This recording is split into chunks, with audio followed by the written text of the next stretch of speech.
نحمده ونستعينه ونستغفره ونعوذ بالله من شرور أنفسنا ومن سيئات أعمالنا من يهده الله فلا مضل له ومن يضلله فلا هادي له وأشهد أن لا إله إلا الله وحده لا شريك له وأشهد أن محمدا عبده ورسوله يا أيها الذين آمنوا اتقوا الله حق تقاته ولا تموتن إلا وأنتم مسلمون يا أيها الناس اتقوا ربكم الذي خلقكم من نفس واحدة وخلق منها زوجها وبث منهما رجالا كثيرا ونساء واتقوا الله الذي تساءلون به والأرحام إن الله كان عليكم رقيبا يا أيها الذين آمنوا اتقوا الله وقولوا قولا سديدا يصلح لكم أعمالكم ويغفر لكم ذنوبكم ومن يطع الله ورسوله فقد فاز فوزا عظيما أما بعد فإن خير الحديث كتاب الله وخير الهدي هدي محمد صلى الله عليه وسلم وشر الأمور محدثاتها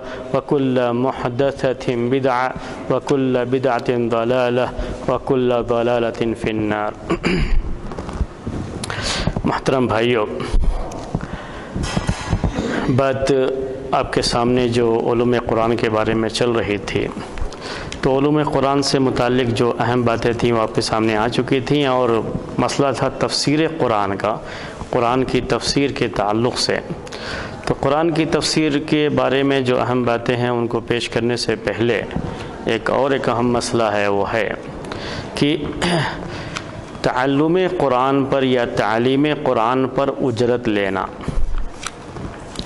تعلم قرآن یا تعلیم قرآن، اس پر اجرت لینا، یہ مسئلہ ہے. اس کے بارے میں پہلے آپ کے سامنے بات رکھیں گے، پھر ہم جو ہے انشاءاللہ آگے بڑھیں گے. تعلم قرآن کا مطلب ہوتا ہے قرآن سیکھنا، اور تعلیم قرآن کا مطلب ہوتا ہے قرآن سکھانا. تو قرآن سیکھنا یا قرآن سکھانا، اس کے اوپر کوئی اجرت لینا، یہ کیسا ہے، اس کے بارے میں بات آپ کے سامنے اس درس میں پہلے پیش کریں گے. اس کے بعد انشاءاللہ تفسیر کے بارے میں، اور تفسیر میں بھی کچھ باتیں جو ہے مفسرین کے بارے میں آپ کے سامنے جو ہے شروع ہوں گی. تو سب سے پہلے ہم اسی مسئلے کو لیتے ہیں کہ تعلیم یعنی قرآن کی تعلیم حاصل کرنا اور قرآن کی تعلیم دینا، اس پر اجرت لینا کیسا ہے، اس کی مزدوری لینا کیسا ہے، اس پر پیسے لینا کیسا ہے، اس کا جو ہے مسئلہ. ہم نے کہا قرآن سیکھنا اور قرآن سکھانا دونوں کا بارے میں کہا. ہو سکتا ہے آپ لوگ یہ سوچتے ہوں کہ بھائی قرآن سیکھنے میں کون اجرت لے گا، قرآن سکھانے میں تو اجرت لینے کی بات سمجھ میں آتی ہے، لیکن قرآن سیکھنے میں اجرت لینے کا معاملہ کیسے آ سکتا ہے، کیسے یہ چیز ہو سکتی ہے، یہ آپ کے ذہن میں ہو سکتا ہے سوال آ رہا ہو. تو پہلا اس کا جواب دیتا ہوا چلوں کہ یہ ہندوستان میں ہم لوگ اس کا تصور نہیں کرتے کہ کوئی آدمی سیکھنے میں بھی پیسہ لے سکتا ہے، یا اس کو سیکھنے کی وجہ سے پیسہ دیا جاتا ہو، تو صرف کبھی پیسے کے ارادے سے ہی آدمی ایڈمیشن لے لے. تو یہ تصور ہمارے یہاں ہندوستان میں اگرچہ کہ نہیں ہے، لیکن عرب ملکوں میں یہ چیز پائی جاتی ہے کہ سیکھنے والوں کو بھی پیسے دیے جاتے ہیں. تو چونکہ سیکھنے والوں کو بھی پیسہ ملتا ہے، تو کوئی آدمی قرآن سیکھنے جا رہا ہے، قرآن حفظ کرنے جا رہا ہے، قرآن کی تجوید کے ساتھ کی تلاوت سیکھنے جا رہا ہے، اور اسے معلوم ہے کہ یہاں پیسہ ملنے والا ہے، تو اسی نیت کے ساتھ اگر جاتا ہے وہاں پہ ایڈمیشن لیتا ہے، تو یہ اس کا سیکھنا، اور سیکھنے پر یہ اجرت لینا کیسا ہے. پھر قرآن سکھانے کے بارے میں بھی یہی بات ہے کہ تو قرآن سیکھنے میں پیسے لینے کا جو معاملہ ہے، یہ کہاں تصور آتا ہے؟ عرب ممالک میں. یہاں ہمارے یہاں ہندوستان میں ایسی کوئی بات آپ کو نہیں آتی، ایسی کوئی چیز جو ہے یہاں پہ نہیں آتی ہے. تو یہی سے ہم شروع کریں گے. سب سے پہلے آپ بتائیے کہ کیا لینا یہ صحیح ہے یا نہیں ہے. آپ سے سوال کے ذریعے سے بات کو آگے بڑھائیں گے. جی، سیکھنے میں بھی اور سکھانے میں بھی بولیے.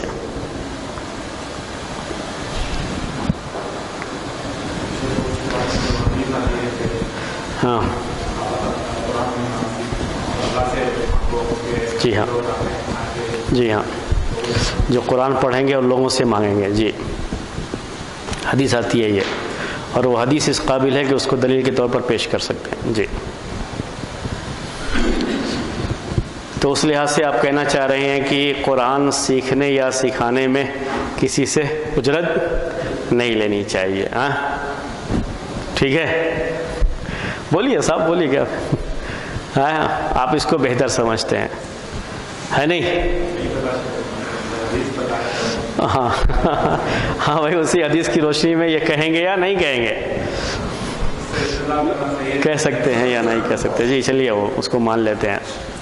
اللہ کے رسول صلی اللہ علیہ وسلم نے بھی ارشاد فرمایا ہے، خیرکم من تعلم القرآن وعلمہ، تم میں سب سے بہتر وہ لوگ ہیں جو قرآن سیکھیں اور اس کو سکھائیں. اس میں دونوں بات ہے.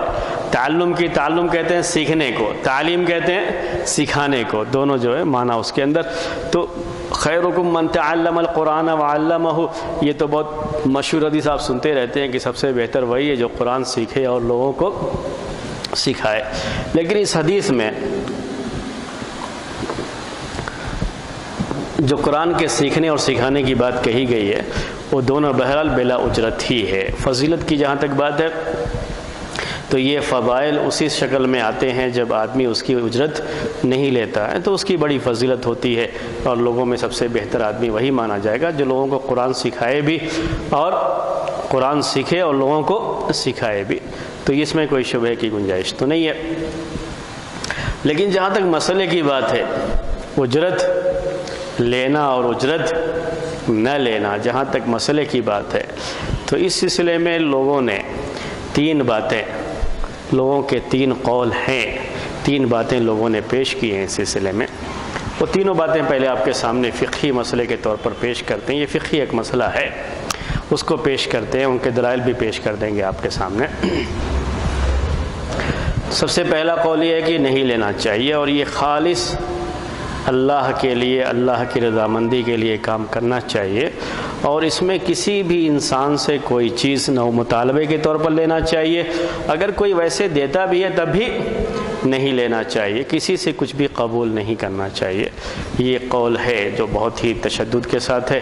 یعنی قرآن کے ساتھ کسی بھی طرح کا کوئی ہدیہ بھی ملے قرآن سکھانے یا سیکھنے میں کے تعلق سے تو اسے بھی نہیں لینا چاہیے. دوسرا قول اس سلسلے میں ہے کہ آپ لے سکتے ہیں، اجرت کے طور پر باقاعدہ متعین کر کے بھی لے سکتے ہیں کہ ہم سکھائیں گے اور اس کے سکھانے کا ہم اتنا پیسہ لیں گے. باقاعدہ اجرت کے طور پر متعین کر کے آپ پیسہ لے سکتے ہیں، یہ جائز ہے.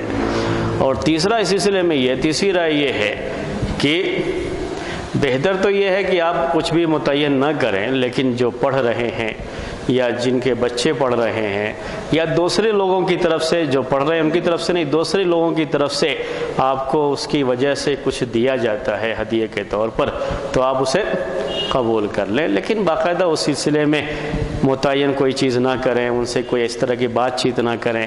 جیسے کہیں کام کرنے کے لیے آدمی پہلے بات چیت کرتا ہے کہ ہم کو اتنے پیسے چاہیے، اتنے پیسے ملنے چاہیے. یہ سب چیزیں، یہ تفصیلات طے نہ کی جائیں. آپ کام شروع کریں اور کام شروع ہونے کے بعد جو کچھ آپ کو دیا جاتا ہے اسے آپ قبول کر لیں.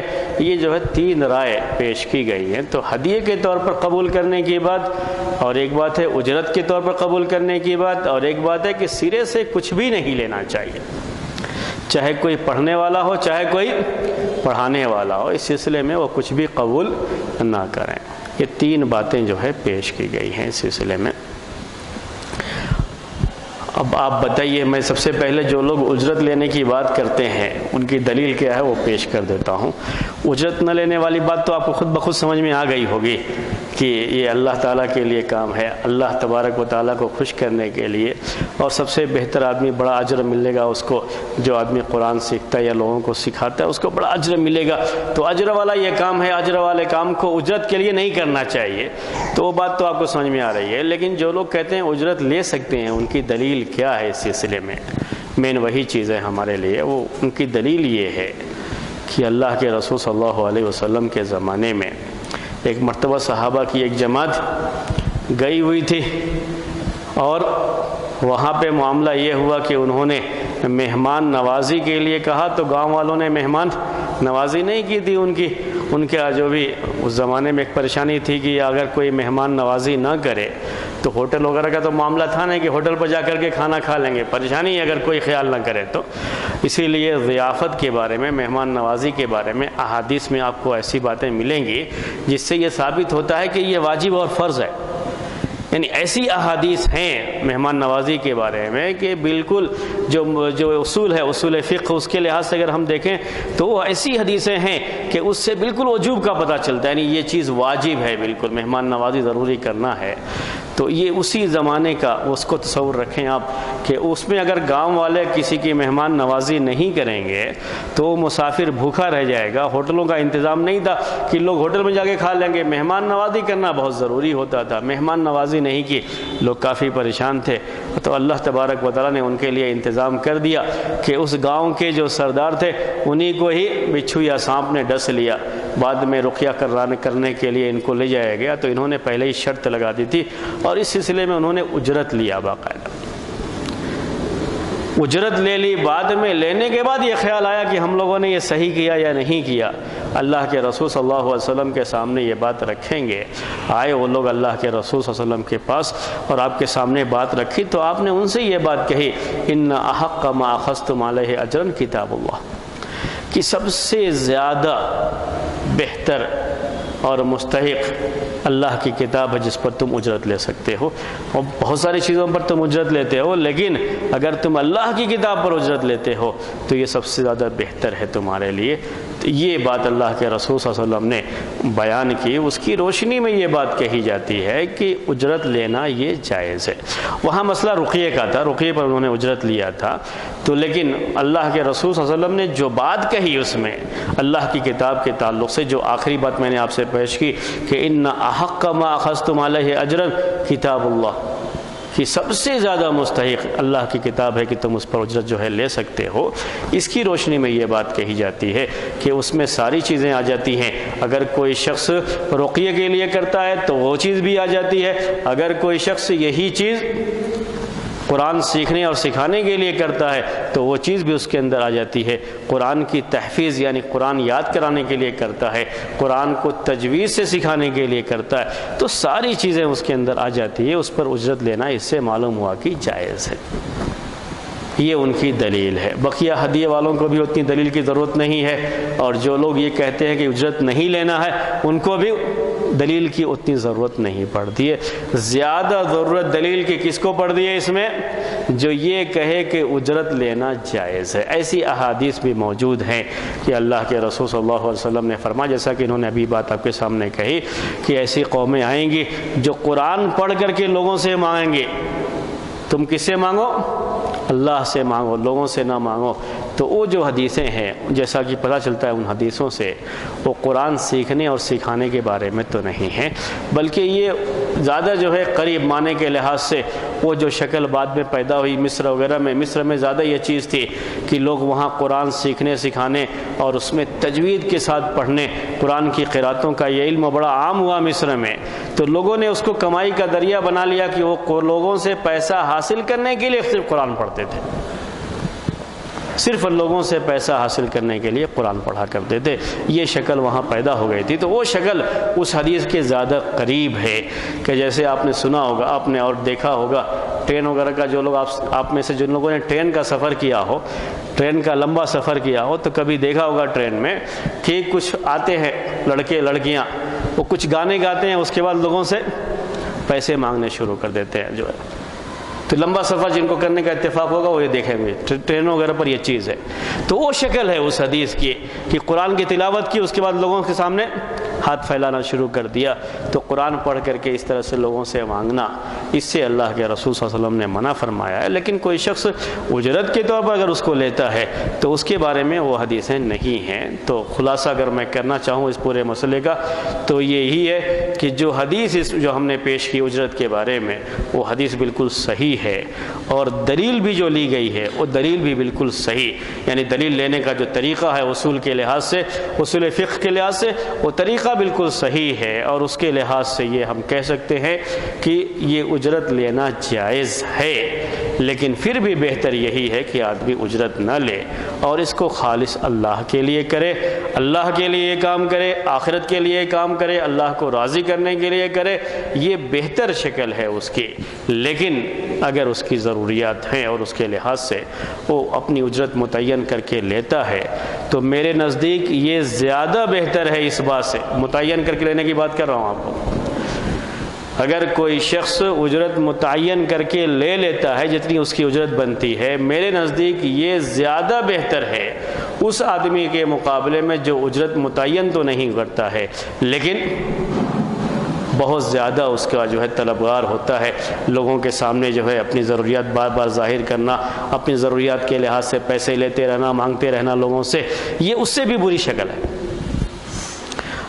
اور تمام وہ لوگ جو کہ پہلے متعین نہیں کرتے ہیں وہ بعد میں ایسا کرتے ہیں، اس طرح کے مسائل ان کے ساتھ پیش آتے ہیں، تو اس سے بہتر یہی تھا کہ وہ اپنی ایک اجرت متعین کر لیتے، متعین اجرت لے لیتے، ورنہ ان کے سامنے ہاتھ پھیلانا، ان کے سامنے ہاتھ پھیلانا، ان کے سامنے اپنی ضرورت ظاہر کرنا، ان کے سامنے اپنی ضرورت ظاہر کرنا، مجھے یہ پریشانی ہے، مجھے یہ پریشانی ہے، میرا یہ کام کرا دو، میرا یہ کام کرا دو، اور لوگوں سے ہدیے کی اس طرح سے امید کر کے برابر ان کے سامنے اپنی خواہشات کا اظہار کرتے رہنا، اس سے بھی کہیں زیادہ بہتر ہے کہ یہ متعین رقم اس کی اجرت جو ہے لے لیں۔ ایسا بھی ہوتا ہے بعض کاموں کے لیے، یہاں بنگلور میں بھی اس طرح کی چیزیں ہیں کہ بعض لوگ قرآن سکھاتے ہیں بلکہ قرآن سکھاتے ہیں، پڑھاتے ہیں بچوں کو، اور کسی صاحب کی طرف سے ان کے پیسے متعین ہوتے ہیں، یعنی بچوں سے تو کچھ نہیں لیتے لیکن کسی اور کی طرف سے پیسے متعین ہوتے ہیں۔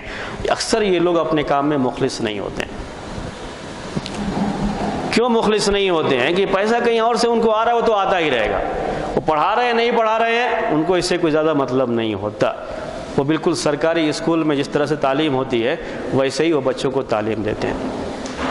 اس سے کہیں بہتر تھا کہ وہ انہی بچوں سے یا جو بھی وہاں پہ لوگ ہیں ان سے ہی متعین کر کے پیسہ لے لیتے، اور دیکھنے والے دیکھتے کہ ہم ان کو پیسہ دے رہے ہیں، یہ صحیح معنی میں تعلیم دے رہے یا نہیں دے رہے، اس کا وہ کوئی بھی جو جانچ کرنے والے، اس کا جو دیکھنے والے نگراں اس کے رہتے، یہ زیادہ بہتر تھا اس سے کہ کہیں اور سے آ رہا ہے، کسی کو معلوم بھی نہیں ہے، وہ پیسے تو ان کو آ جا رہے ہیں لیکن وہ صحیح طریقے سے اخلاص کے ساتھ اپنا کام، اپنی ڈیوٹی انجام نہیں دے رہے ہیں، تو یہ اس سے بری شکل ہے۔ میرے نزدیک بہتر یہی ہے کہ جو کام آدمی جہاں کر رہا ہے انہی کے واسطے سے ان کو پیسہ دیا جاتا، اور جن کو جو پیسہ دے رہے ہیں وہ دیکھتے کہ واقعی یہ کام صحیح سے کر رہے ہیں یا نہیں کر رہے ہیں، ان کی نگرانی باقاعدہ ہوتی، تو یہ زیادہ بہتر ہے اس شکل میں۔ تو یہ بات تھی کس کے تعلق سے؟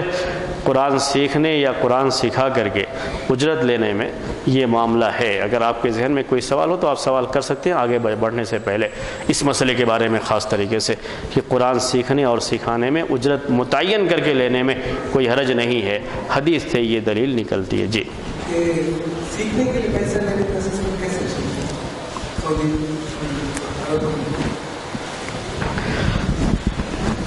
سعودی میں ایک نظام ہے کہ وہاں پڑھنے والوں کو بھی پیسے ملتے ہیں، جیسے پڑھانے والوں کو ملتے ہیں ویسے ہی پڑھنے والوں کو بھی ملتے ہیں، وہ پیسے جو ہے ان کو ملتے ہیں آلریڈی۔ تو جب اس میں ایڈمیشن لیتے ہیں تو کہیں نہ کہیں وہ خیال آ جاتا ہے ذہن میں کہ ہم جائیں گے تو ہم کو یہ پیسے بھی ملیں گے، نہیں ایسا کچھ نہیں۔ تو یہ ہے اس کا کہ پڑھتے ہیں تب بھی جو اس میں جو وقت لگا رہے ہیں اس کے لیے بھی پیسے، وہ اجرت کے نام پہ نہیں ہوتے، وہ بات جو میں نے وہ لفظ پر استعمال کیا ہے لیکن وہ اجرت کے نام پہ نہیں ہوتے، جیسے اسٹائفنڈ وغیرہ یہاں پہ بولتے ہیں نا، تو اسی نام پہ وہ بھی ہوتے ہیں، منحہ دراسیہ بولتے ہیں وہ لوگ، تو الگ ہے لیکن ہے وہ چیز، اور ذہن میں کہیں نہ کہیں یہ خیال آتا ہے۔ جو اسکولوں میں، سعودی کے اسکولوں میں، یونیورسٹیوں میں جو دیا جاتا ہے وہ تو اپنی جگہ پر ہے ہی، لیکن جو دیا جاتا ہے یہ مسجد نبوی میں، مسجد حرام میں حلقے ہیں درس وغیرہ کے،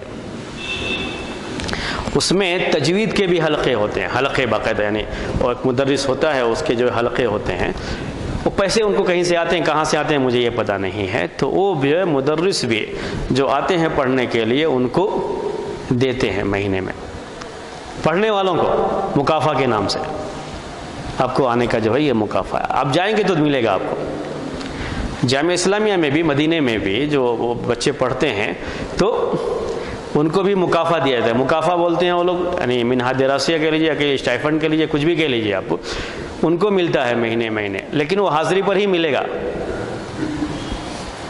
اگر نہیں ہوں گے تو جیسے تنخواہیں کاٹ لی جاتی ہیں، اجرت ہی ہوتی ہے نا تنخواہ، اگر آپ نہیں آئے نہیں پڑھائے جو ہے تو اس کو کاٹ لیا جاتا ہے۔ آپ کی چھٹی ہے تو ٹھیک ہے، اور جتنی چھٹی آپ کی ہے اتنی چھٹی آپ کو ملے گی، تو جو ہے چھٹی پیمنٹ کے ساتھ ملتی ہے تو ٹھیک ہے، نہیں تو اس کے بعد کاٹ لیا جاتا ہے۔ تو باقاعدہ وہ اسٹائفنڈ بھی کاٹ لیا جاتا ہے اگر آپ حاضر نہیں رہیں گے تو، جو حاضر نہیں ہے ان کو نہیں دیا جاتا ہے۔ تو وہاں حاضر ہونے پر باقاعدہ جیسے اجرت دینے کا نظام ہوتا ہے ویسا نظام ہوتا ہے، وہ اسی لحاظ سے ان کو دیا جاتا ہے وہ پیسہ جو ہے۔ تو ایسے حلقوں میں بھی دیا جاتا ہے، صرف قرآن سیکھنے کے لیے یا جو ہے قرآن کی تجوید سیکھنے کے لیے بھی جو ہے مسجد نبوی وغیرہ میں دیے جاتے ہیں۔ یہ ہے ہمارے بعض ساتھیوں کو بارے میں معلوم ہوا کہ وہ لوگ جاتے تھے تو، اور وہ اسی نیت سے جاتے تھے کہ جائیں گے تو پیسے بھی مل جائیں گے۔ یعنی مسجد نبوی میں یہ کم ہے اور مسجد حرام میں یہ زیادہ تھا۔ تو جامعہ ام القریٰ میں جو بچے پڑھتے تھے، ام القریٰ میں مکے میں، وہ تو باقاعدہ یہ ذکر بھی کرتے تھے، یہ بیان بھی کرتے تھے کہ ایک تو حرم میں نماز پڑھنے کو بھی مل جاتا ہے اور ساتھ میں مہینے کا یہ جو اسٹائفن متعین ہے وہ بھی مل جاتا ہے۔ وہ جانتے رہتے ہیں تجوید، پھر بھی جا کر کے اس میں نام لکھا کر کے اس میں بیٹھ جاتے ہیں جو ہے۔ تو ایسا وہ ایک اجرت جیسا ہی ہو گیا سمجھ لیجیے۔ تو وہ قرآن سیکھ کر کے وہ پیسہ ملے گا، اسی نیت کے ساتھ اس میں جانا۔ اکثر جب یہ پیسے متعین ہو جاتے ہیں تو اخلاص میں کہیں نہ کہیں کمی آ جاتی ہے، اس درجے کا پھر اخلاص نہیں ہوتا جو ایک انسان کے اندر اپنا شوق، اپنا جذبہ اور جو تڑپ ہوتی ہے، جو وہ اخلاص باقی نہیں رہتا ہے۔ بہرحال جی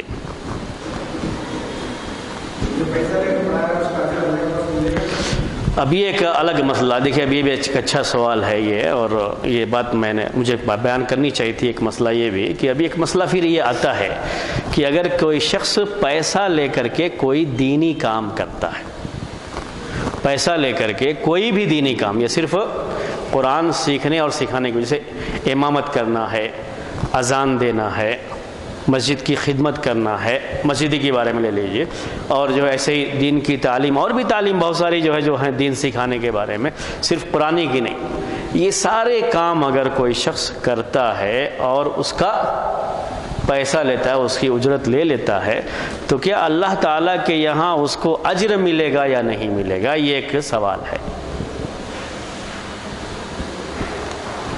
اس کو کس نیت سے یہ کام کرنا چاہیے اور اللہ تعالیٰ کے یہاں اس کو اجر ملے گا یا نہیں ملے گا؟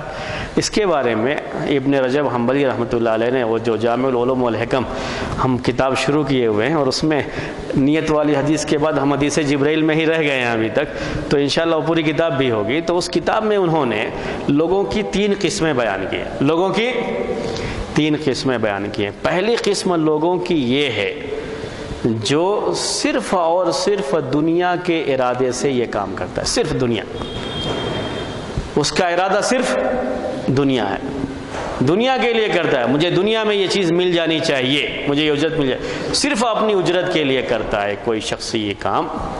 اور انہوں نے ساتھ میں یہ بھی لکھا ہے کہ کسی مومن سے آپ یہ توقع تو نہیں کر سکتے،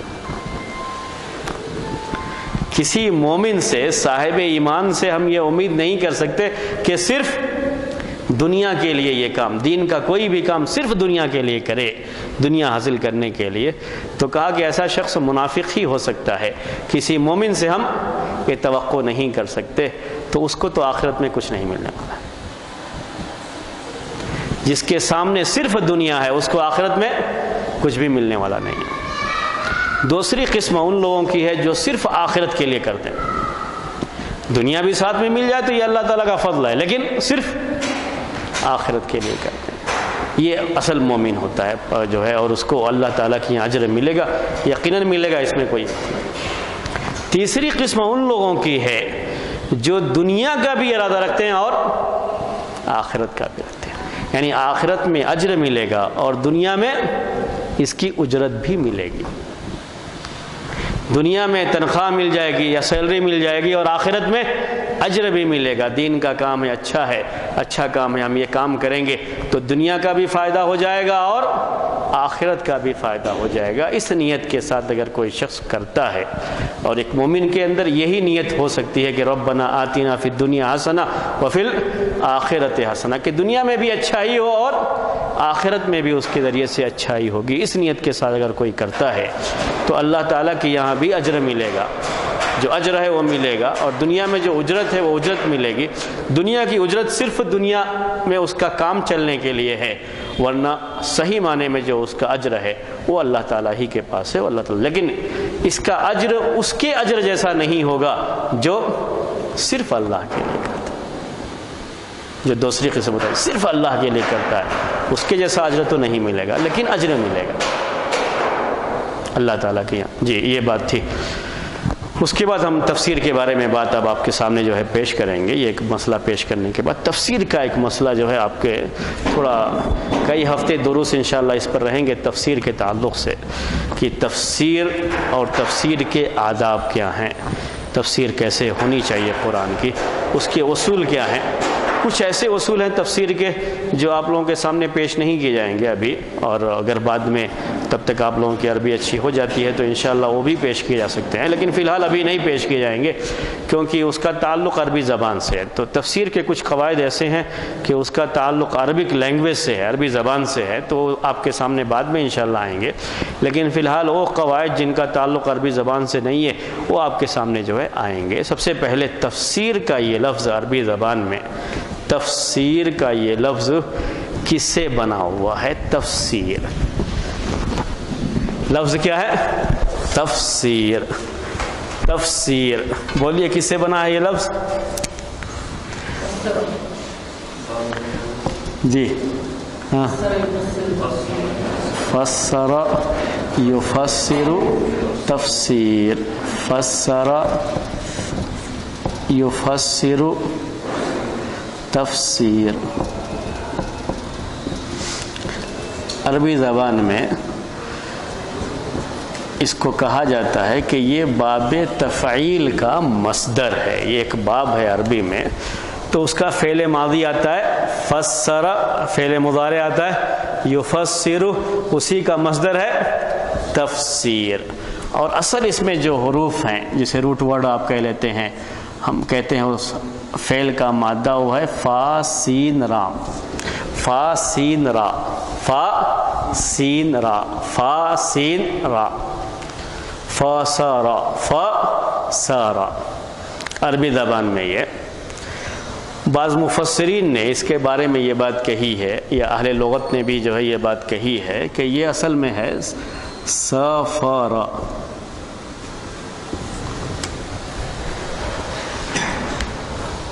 اصل کیا ہے یہ؟ سافارا۔ دیکھیے عربی زبان کے لحاظ سے یہ پہلے لفظ کیا ہے؟ یہ فا سارا، لیکن اصل میں یہ بدل گیا ہے۔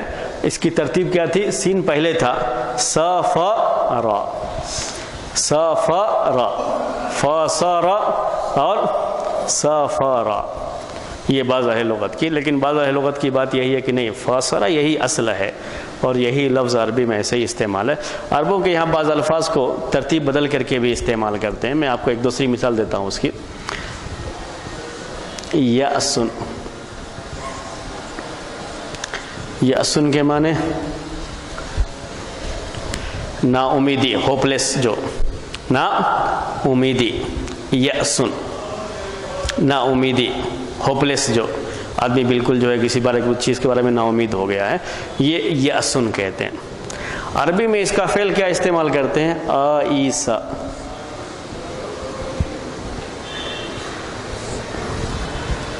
جبکہ یا پہلے ہے، حمزہ بعد میں ہے، لیکن جب فعل میں آتے ہیں تو کیا کہتے ہیں؟ حمزہ پہلے استعمال کرتے ہیں، یا کو بعد میں، کہتے ہیں آئیسا، نا امید ہو گیا ہوا، آئیسا، آئیسا۔ تو یہ ایسا ہوتا ہے عربی میں، تو اسی کے لحاظ سے بعض لوگوں نے کہا کہ یہ سفارہ ہے۔ تو پہلے آپ سے میں پوچھ لوں کہ سفر آپ کرتے رہتے ہیں، سفر کے معنی کیا ہے عربی میں؟ سفر کرتے ہیں نا، تو اس سفر کا معنی کیا ہوتا ہے؟ ہاں جی، سفر کا معنی کیا ہے؟ ٹریولنگ۔ ہاں پھر اب اس کا معنی بھی پوچھنا پڑے گا نا کہ ٹریولنگ کا معنی کیا ہے؟ منزل تک پہنچنا۔ تو یہ ایک ہے کہ سفارہ کا معنی کیا ہے۔ ہم لفظ استعمال کرتے ہیں سفارہ، عربی زبان میں اس کا معنی کیا ہے عربی زبان میں، اس کا معنی کیا ہے؟ میں آپ کو ایک حدیث پیش کرتا ہوں اس کے لیے۔ اللہ کے رسول صلی اللہ علیہ وسلم نے فرمایا ہے اسفروا بالصبح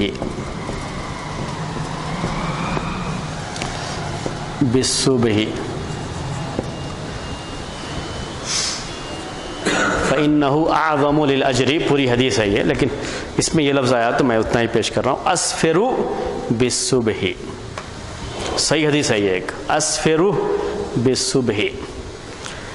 کبھی آپ نے نام جو ہے بہت سنا ہوگا، اردو میں یہ لفظ آتا رہتا ہے کہ صبح کی نماز کو غلس میں پڑھنا ہے یا اسفار میں پڑھنا ہے، غلس اور اسفار۔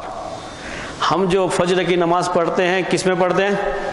غلس میں۔ غلس کہتے ہیں تاریکی، یعنی وہ جو ڈارکنیس جو کہتے ہیں وہ ہوا غلس، اور ہے اسفار۔ اسفار کا مطلب ہوتا ہے اجالا ہو جانا، اجالے میں فجر کی نماز۔ تو ہم جو پڑھتے ہیں وہ غلس میں پڑھتے ہیں، اور احناف کی مسجدوں میں جو پڑھی جاتی ہے وہ اسفار میں پڑھی جاتی ہے۔ تو وہ اسفار کا لفظ یہی ہے، یہ اسفروا بالصبح۔ ان کی دلیل یہی حدیث ہے، یہ اس سلسلے میں کہتے ہیں کہ اللہ کے رسول صلی اللہ علیہ وسلم کہ صبح خوب واضح ہو جائے تو صبح کی نماز پڑھا کرو۔ تو اسفروا کہتے ہیں واضح ہو جانا، کوئی چیز بہت واضح، کلیئر، بالکل جو ہے کلیئر ہو جائے، واضح ہو جائے، تو اس کو عربی میں اسفار کہا جاتا ہے۔ تو صبح بھی بالکل واضح ہو جائے تب تم جو صبح کی نماز پڑھو، یہ اللہ کے رسول صلی اللہ علیہ وسلم نے فرمایا۔ تو سفر کا معنی سمجھ میں آ گیا؟ اس کے اصل معنی ہوتے ہیں واضح ہونے کے، کلیئر ہونے کے عربی زبان میں۔ تو سفر کا معنی کلیئر ہو جانا، کوئی چیز واضح ہو جانا۔ آپ یہاں بیٹھے ہوئے ہیں، کوئی بات سن رہے ہیں کہ آپ کے گھر میں یہ بات ہوئی، تو بات اتنی واضح نہیں ہے، سفر کر کے چلے جائیں گے تو بات کیا ہو جائے گی؟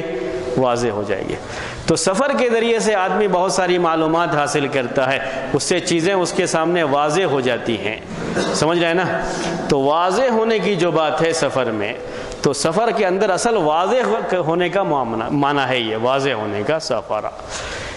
تو کہا کہ فسر یہ سفر سے ہے، تو تفسیر کا معنی اس کے لحاظ سے ہوگا واضح کرنا، واضح کرنا۔ تو کہا جاتا ہے تفسیر یہ تبیین کے معنی میں ہے،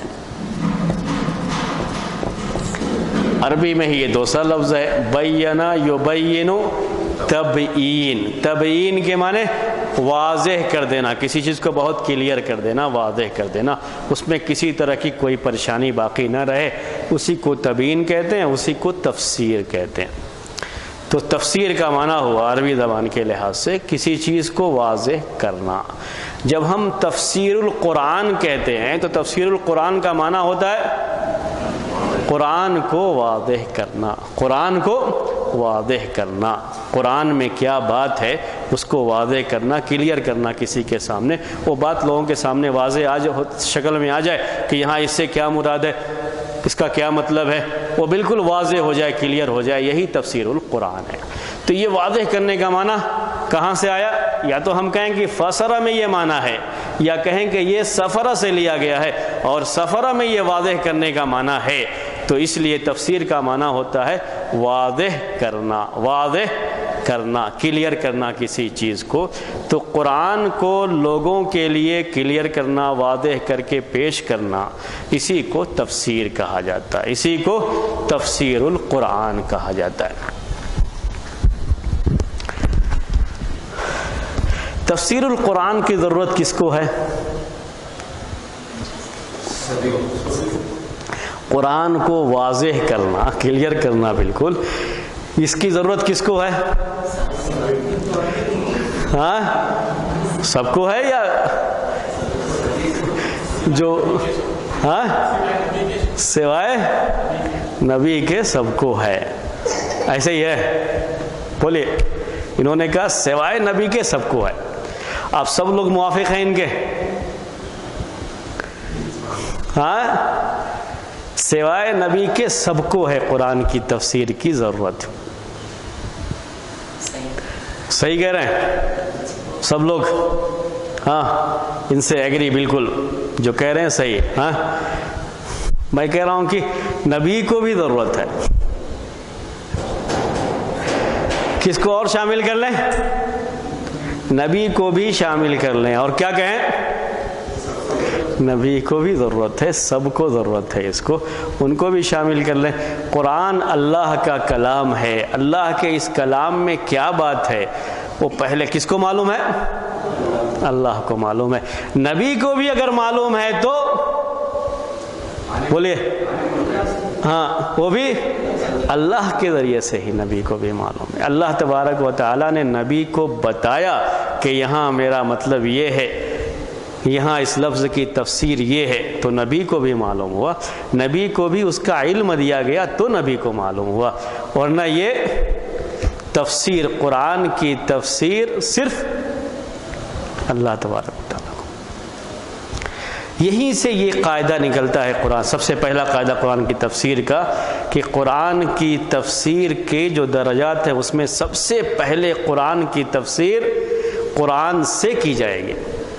اس کو عربی میں کہتے ہیں تفسیر القرآن بالقرآن، قرآن کی تفسیر قرآن سے کی جائے گی۔ ایک جگہ اللہ تبارک و تعالیٰ نے قرآن میں ایک بات پیش کی ہے، دوسری جگہ پیش کی ہے وہی بات، تو اللہ تبارک و تعالیٰ نے ہی یہاں کیا مراد ہے اس کو دوسری جگہ پیش کر دیا ہے، تو ہم قرآن کی تفسیر قرآن سے ہی کریں گے۔ پہلے نمبر پر یہی ہے، کیونکہ یہ اللہ کا کلام ہے، اور اللہ تعالیٰ کو اپنے کلام کے بارے میں علم ہے کہ اللہ تعالیٰ ہی کو علم ہے کہ اس سے کیا مراد ہے۔ ٹھیک ہے، یہ تو قرآن کی تفسیر میں جو سب سے پہلا قاعدہ ہے کہ قرآن کی تفسیر کی ترتیب یہ ہے کہ سب سے پہلے قرآن کی تفسیر خود قرآن سے کی جاتی ہے۔ اس کو عربی میں کہتے ہیں تفسیر القرآن بالقرآن، قرآن کی تفسیر قرآن سے، کیونکہ اللہ تعالیٰ ہی کو معلوم ہے، اور ساری چیزیں جو قرآن کے اندر ہیں وہ سب اللہ تعالیٰ کو معلوم ہیں۔ بعض چیزیں ایسی ہیں جو اللہ کے علاوہ کسی کو بھی نہیں معلوم ہے۔ صحیح بات یہ ہے کہ کسی کو نہیں معلوم ہے، یہاں تک کہ اللہ کے رسول صلی اللہ علیہ وسلم کو بھی جب اللہ تعالیٰ نے نہیں بتایا تو اللہ کے رسول صلی اللہ علیہ وسلم کو بھی اس کا علم نہیں۔ ہم اسی حد تک یہ بات کہتے ہیں۔ تو ایسی کچھ الفاظ، کچھ باتیں قرآن میں ہیں جہاں بعض مفسرین یہ کہہ دیتے ہیں کہ اللہ اعلم بمرادہ بذالک، کہ اللہ تبارک و تعالیٰ کی کیا مراد ہے یہاں اس سے، وہ اللہ تعالیٰ ہی کو بہتر معلوم ہے، اللہ تعالیٰ ہی زیادہ جانتا ہے اس کے بارے میں۔ چونکہ اللہ کے رسول صلی اللہ علیہ وسلم نے ہمیں کچھ نہیں بتایا تو ہم بھی کچھ نہیں جانتے، وہ اللہ تعالیٰ ہی کو معلوم ہے۔ اس کے بعد نمبر آتا ہے تفسیر القرآن بالقرآن، کے بعد نمبر آتا ہے تفسیر القرآن بالسنت، قرآن کی تفسیر حدیث کے ذریعے سے، یعنی اللہ کے رسول صلی اللہ علیہ وسلم کو اللہ تعالیٰ نے جو بتا دیا ہے کہ اس کا مطلب یہ ہے، اس کو ایسے کرنا ہے اور اس پر اس طریقے سے عمل کیا جائے گا، جو اللہ کے رسول صلی اللہ علیہ وسلم کو بتایا گیا اس کے مطابق اللہ کے رسول صلی اللہ علیہ وسلم نے اس کی تفسیر کی ہے۔ اس لیے قرآن کے بعد قرآن کی تفسیر قرآن سے، اس کے بعد نمبر آتا ہے قرآن کی تفسیر اللہ کے رسول صلی اللہ علیہ وسلم کی سنت سے۔ یہ بات کتابوں میں لکھی جاتی ہے کہ سب سے پہلے تفسیر القرآن بالقرآن، اس کے بعد تفسیر القرآن بالسنت، ایسے ہی لکھا جاتا ہے۔ لیکن ہم لوگ یہ کہتے ہیں اس سلسلے میں کہ دونوں کا درجہ ایک ہی ہے۔ اگر درجے کی بات کریں گے تو دونوں کے درجے الگ الگ نہیں ہیں، بلکہ دونوں ایک ہی، تفسیر القرآن بالقرآن اور تفسیر القرآن بالسنت۔ اللہ کے رسول صلی اللہ علیہ وسلم نے بھی جو تفسیر کی ہے یہ وہی تفسیر ہے جو اللہ تبارک و تعالیٰ نے آپ کو وحی کی ہے، آپ کے پاس وحی کے ذریعے سے اس چیز کو بھیجا ہے، تو وہ تفسیر بھی اللہ تبارک و تعالیٰ کی طرف سے ہے، اس میں اجتہاد کا کوئی مسئلہ نہیں آتا ہے، اسی لیے اس کا مقام بھی وہی ہے۔ یہ الگ بات ہے کہ ایک ترتیب بیان کرتے ہیں تو کہتے ہیں تفسیر القرآن بالقرآن، اس کے بعد کہتے ہیں تفسیر القرآن بالسنت۔ ہو گیا یہ دو۔ تیسرے نمبر پر بولیے تفسیر القرآن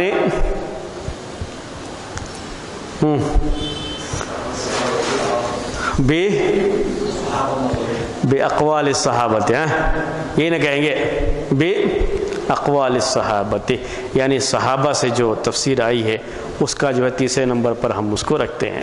لیکن اس سے پہلے اللہ کے رسول صلی اللہ علیہ وسلم نے قرآن کی تفسیر کی ہے یا نہیں کی ہے؟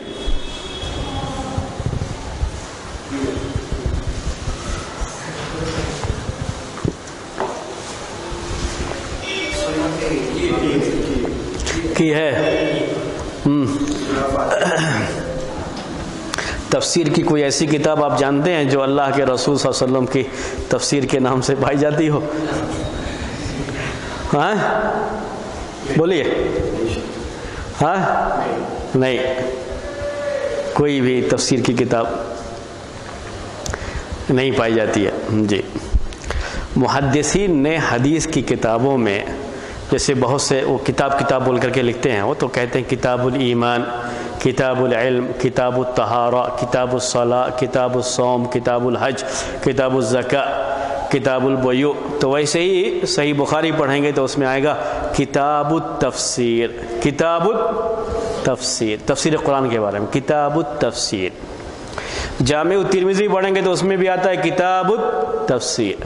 تو حدیث کی بعض کتابوں میں باقاعدہ کتاب التفسیر کے نام سے کتاب ہے، اور یہ کتاب التفسیر کا مطلب کیا ہوتا ہے؟ اللہ کے رسول صلی اللہ علیہ وسلم سے جو احادیث آئی ہیں اس سلسلے میں، حالانکہ اس میں بعض صحابہ کی جو تفسیریں ہوتی ہیں وہ بھی پیش کرتے ہیں، اسی کو محدثین پیش کرتے ہیں۔ تو اللہ کے رسول صلی اللہ علیہ وسلم کی ایک تفسیر کی کتاب اگر آپ کو دیکھنی ہے تو کون سی کتاب دیکھ لیں؟ محدثین کی حدیث کی کتابیں دیکھ لیں۔ حدیث کی کتابوں میں آپ کو یہ چیز مل جائے گی کتاب التفسیر کے نام سے۔ ایک بات تھی یہ۔ دوسری بات اس سلسلے میں یہ جو کی ہے وہ یہ کہ اللہ کے رسول صلی اللہ علیہ وسلم کی جو تفسیر ہے قرآن کی، ایک تو تفسیر باللفظ ہے، یعنی الفاظ کے ذریعے سے تفسیر کرنا کہ اس لفظ کا مطلب یہ ہے، اس کا معنی یہ ہے، یہاں اس کا مفہوم یہ ہے، اس کی میننگ یہ ہے، اس کو بتانا۔ یہ تو آپ کو ملے گی کتاب التفسیر میں، جو محدثین کی کتابیں ہیں، اللہ کے رسول صلی اللہ علیہ وسلم نے جو بیان کیا وہ آپ کو ملے گا۔ اور قرآن کی ایک تفسیر عملی تفسیر کی کہی جاتی ہے، جیسے قرآن میں بہت سارے حکم آئے ہوئے ہیں، تو اب اس کو کیسے اس پر عمل کرنا ہے، عملی تفسیر جسے کہا جاتا ہے۔ تو عملی تفسیر اللہ کے رسول صلی اللہ علیہ وسلم کی پوری احادیث ہیں جو عمل سے متعلق ہیں، یہ سب کی سب قرآن کی تفسیر کا ہی ایک حصہ ہے، بلکہ بڑا حصہ قرآن کی تفسیر کا یہی ہے جو ہم سب بحیثیت مسلمان ہمارے لیے بہت اہمیت رکھتی ہے چیز، وہ یہی ہے کہ قرآن پر جو ہم عمل کرتے ہیں اور سمجھتے ہیں اس کو، اللہ کے رسول صلی اللہ علیہ وسلم کی عملی تفسیر کے ذریعے سے بھی اس بات کو سمجھتے ہیں۔ ورنہ اللہ کے رسول صلی اللہ علیہ وسلم کی احادیث کو نکال دیجئے تو آپ کو اقیم الصلاۃ کا مطلب سمجھ میں نہیں آئے گا۔ اردو میں آپ معنی کر لیتے ہیں اقیم الصلاۃ کا مطلب نماز قائم کرو، لیکن اس کا مطلب کیا ہے صحیح معنی میں، وہ مطلب آپ کو سمجھ میں نہیں آئے گا اگر آپ اللہ کے رسول صلی اللہ علیہ وسلم کی ان احادیث کو نکال دیں گے جو۔ تو یہ قرآن کی تفسیر کا دوسرا مرحلہ، پہلا ہوتا ہے تفسیر القرآن بالقرآن، تفسیر القرآن بالسنہ، دوسرا تفسیر القرآن باقوال الصحابہ، باقوال السلف، اور بھی جو دوسرے ہیں انشاءاللہ وہ آپ کو پھر اب آئندہ ہفتے انشاءاللہ درس میں بات تو آپ کے سامنے لائی جائے گی۔ فی الحال ہم اس درس کو یہاں پر تھوڑی دیر کے لیے روک دیتے ہیں اور دوسرا درس ہم شروع کریں۔